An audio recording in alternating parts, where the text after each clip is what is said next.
you ever get the chance to go to Leominster.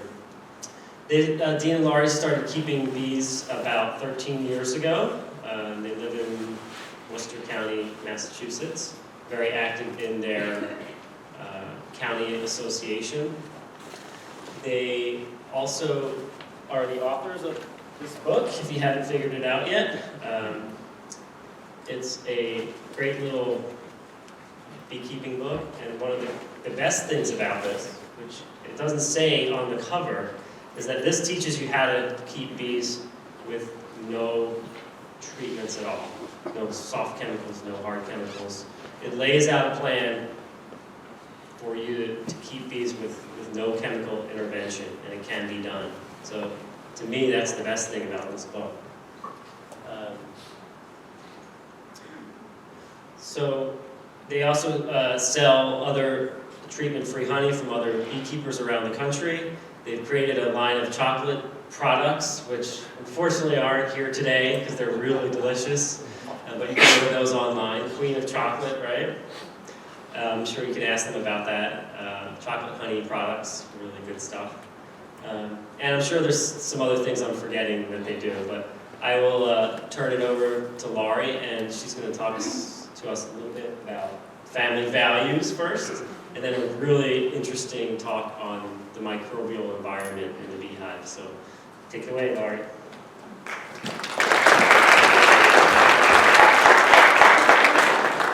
Thanks, Adam.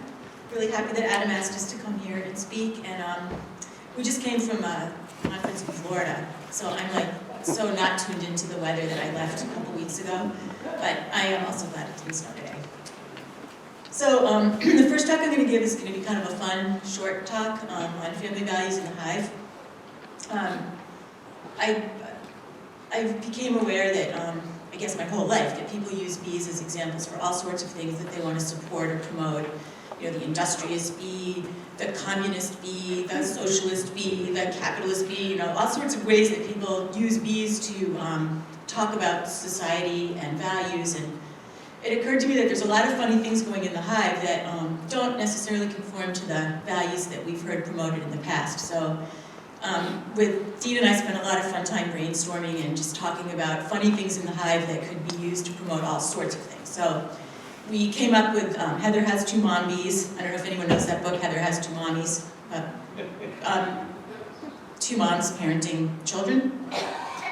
But that became the title of the talk. So a lot of the things I'm going to talk about in this talk will connect to things in the microbe talk and things in Dean's queen breeding and genetics talk. So it's kind of a fun way to introduce, especially for new beekeepers that haven't heard a lot about how the hive operates or what goes on in the colony. It's kind of a fun introduction. So, and Dean, shout out if I forget something. We spend a lot of time together and working together and often interrupt each other, so it's not a bad thing. So we have to start somewhere. In the hive, we have the cast of characters, the queen, the worker, and the drone. And the fourth cast that doesn't get talked about a lot in the hive is the microbes. And we've come to consider the microbes as the invisible cast and indispensable to the functioning of the colony. So you'll hear a lot about that today, that, you know, the microbes are indispensable to the colony. And we have to start somewhere in the cycle of the hive, so we'll start with this new swarm, with the virgin queen. Basically, until the queen's mated, everyone in the hive is a virgin. If you're a drone and you're not a virgin, you're not around. Which is something I never thought about before, but you have this incredibly virginal society headed up by one fertile female. Right, but we're getting to that.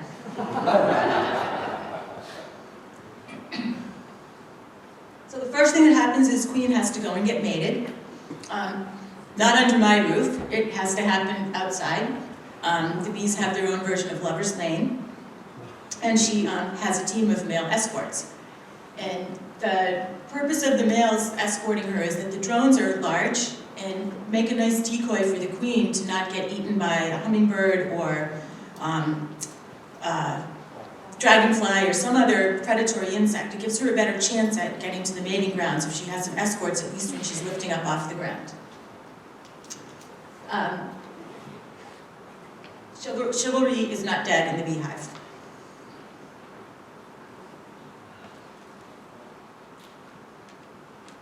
For the drones, all sex is unsafe sex.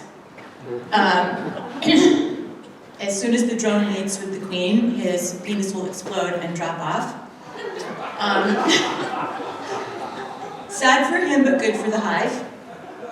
The more drones that the queen can mate with, the better for the hive. And we call this promiscuity leads to STDs, which will be significantly tougher descendants.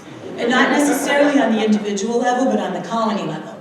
The more genetic input you can have from the drone side, which is basically queens, through the drones, the more opportunities the hive has for different survival strategies.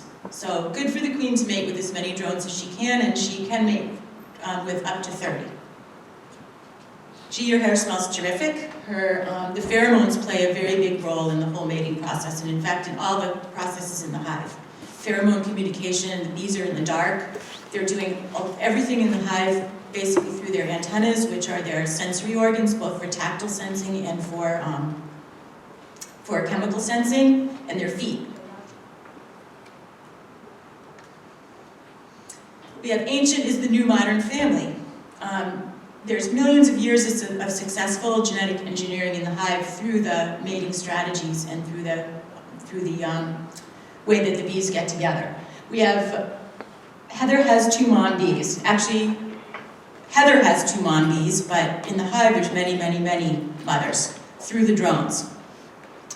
Drones are genetic replicas of some portion of their queen mother. They don't have fathers. So we have the fatherless ones, and we have the blended families in the hive. You could have as many subfamilies in the hive as there are drone fathers, which we really think of as drone mothers, because when a queen mates with a drone, she's really mating genetically with another queen. Because the drone, and Dean will get into in detail in this in the breeding part, but drones don't have fathers. They're from the unfertilized egg, so they're only carrying genetic information from their mother. So each drone mating with a queen is only contributing genetics from his mother. So it's really like the queen is mating with multiple queens, but the parts can't fit, so they have to create drones to get the genetic information to transfer from one queen to another, which is very, very fascinating. The bees do a lot of family planning. We basically have our barefoot and pregnant queen. Her whole job in life the only job in her life is to lay eggs. That's it. And if she's laying eggs and the bees can't support the eggs when they get to the larval stage because they don't have resources in the hive, they will consume the eggs. Waste not, want not, it's protein. They'll consume them and use them for more resources. Basically, the workers are controlling what happens in the hive as far as the family level. So queen will keep laying, but the bees will eat the eggs and not let them go on to the larval stage if they feel like they don't have resources to support them. If you want to drone right, you better drone it yourself. Again, if the drones are contributing from the queens, half the genetics for each worker bee, you really need to pay attention to who your drones are. So Dean's going to go a lot into this later on the breeding end, but the drones, we tend to think of the drones as sort of, not necessary. That could be true if you're only buying mated queens, but the goal is to be taking more responsibility for genetics in your area, and to do that, you really have to be thinking about the drone side of the equation. Mother's little helpers. Our nurse bees are our next youngest bees in the hive. House bees come first. But after 4 days, if under regular circumstances, the nurse bees will start feeding. So they're very young bees feeding the young larvae. We have the debate over milk versus formula. Just like in the human population, there's a difference between artificial bee feed and bee milk that's produced by the workers. They produce the milk from special glands in their head, and the bees can get nutrients from that milk that they can't get from anywhere else in their diet. So you could feed bees artificially, but there's going to be nutrients missing that they can only get from the bee milk that's produced from bee bread that the workers have consumed. This is one of my favorite drawings. We have the honey flow bottles and the little swaddling cloths.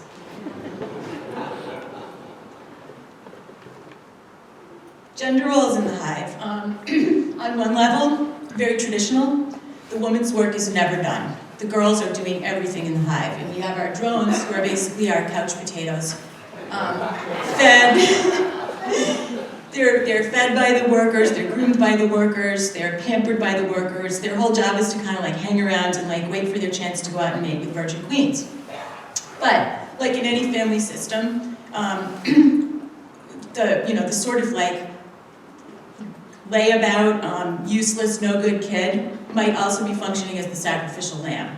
And in the hives, for the family system. And in the hive, the drone, he mostly lives on the outside. The drone brood is all on the outsides of the hive. If an invader comes in, drone brood will be consumed first by a marauding bear or some other animal. So he not only is sort of like only thought of as having this one role, but his other roles are sort of, I don't know if they're sad, but it's like he gets to lay around on the couch, but if something gets into the hive, he'll probably get eaten first. At least his brood will.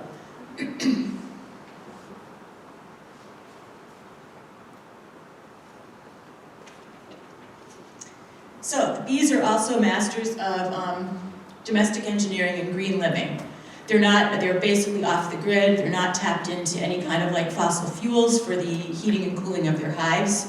Their flight muscles are what they're using both for flapping their wings to create air currents for cooling and for vibrating to create heat in the winter. And it's interesting too that they can thermoregulate the hive in very specific ways. So on one area they might be drying nectar for honey. A few inches away they might be keeping a really humid area for the raising of the brood. So there's a lot of like technical stuff going on with the bees working together to create these microclimates in the hive that probably surpass any sort of engineering that we have on the human level. And it's all free by the consumption of honey. The bees engage in a lot of family preparedness. They're kind of like the ultimate preppers, and they're also like the ultimate homesteaders. So from just nectar and pollen and propolis, they're creating an apothecary. They're making their old-timey tonics for health. They've got their great-great-great-great-grandma's pickle recipe for the bee bread. Bee bread is basically fermented pollen. We like to call it a pollen pickle. And they're able to take nectar from flowers and make honey, which they can use both as an antibiotic in the hive and as their food source. So they're kind of like the ultimate in terms of survivalists. Now, we had our gender roles where the women are like doing all the housework, but the women are also on the front lines. We have homeland security, tarsal-to-tarsal combat. Not only will the bee go head-to-head to the death with an invader in the hive, but the bees are also sensitive to disease in the hive and bees that need to be removed. And they're doing all that by physically fighting, dragging, pushing. They also are responsible for kicking the drones out in the winter. And I don't know if any of you new beekeepers have seen the exodus of the drones and the workers dragging them and basically dropping them outside the hive and forcing them to stay out. Very aggressive. The bees also engage in biological warfare. They have their weapons appropriation through the plant resins. Plant resins basically exist to protect plants against invaders, mostly either other insects or microbial infections. And the bees appropriate those resins, turn them into propolis, and use them both for physical defense of the hive, gluing the hive shut, changing the size of the entrances, encapsulating dead animals that they can't drag out and mummifying them. Or it's also part of their apothecary for dealing with infections in the hive or sterilizing. They use the propolis to sterilize their cells and the woodenware and the insides of the hive. My favorite one is the biological warfare of the gut microbes. This slide we call potty mouths. The first, and this is a very important slide that will appear again in the microbe talk. The bees do a lot of cleaning when they're between 1 day and 4 days old. Their job is house bee, and most of what they're doing then is using their tongues to lick and clean all the surfaces of the hive, preparing cells for the queen, and other cleaning in the hive. And as we'll talk about in the microbe talk, there's way more going on in the back end of the bee microbially than in the front end of the bee. And I am very suspicious that most of the gut inoculation in the bees is happening from cleaning other bees' poop. And that might be just a very important thing that's going on in the hive that we haven't really recognized before. Because when we hear about bees consuming feces, it's usually worrying about nosema or some kind of infection traveling that way, but we never hear about the possibility that they might actually be inoculating their guts with microbes from older bees' poop. The bees are also working girls. This slide we have whole flowers bags and Fiji water. They bring home the bacon for the hive. Basically, these are their raw materials, the pollen and nectar and water for all of their food source in the hive. And again, the microbes are going to be the transformational agents that make those ingredients viable food for them. My favorite slide of all, the bees engage in interspecies sex for hire. The plants are rooted and can't move around. So unlike animals, they can't physically get themselves together to mate. So the bees are basically lured in by promises of nectar and pollen. So we have our virgin workers who don't have sex with bees, but have sex with plants. They're kind of like the handmaids for the plants, which is exactly what's happening. You know, it's kind of interesting that in almost every culture, flowers are used like on a spiritual or religious level, but they're really the sex parts of the plants. So there's a lot of funny stuff going on there that kind of appears one way, but what's really going on is something else. We like to call the plants the salad bar, or the kind of like the meat market for the bees. But that's it. So a little introduction to bee biology.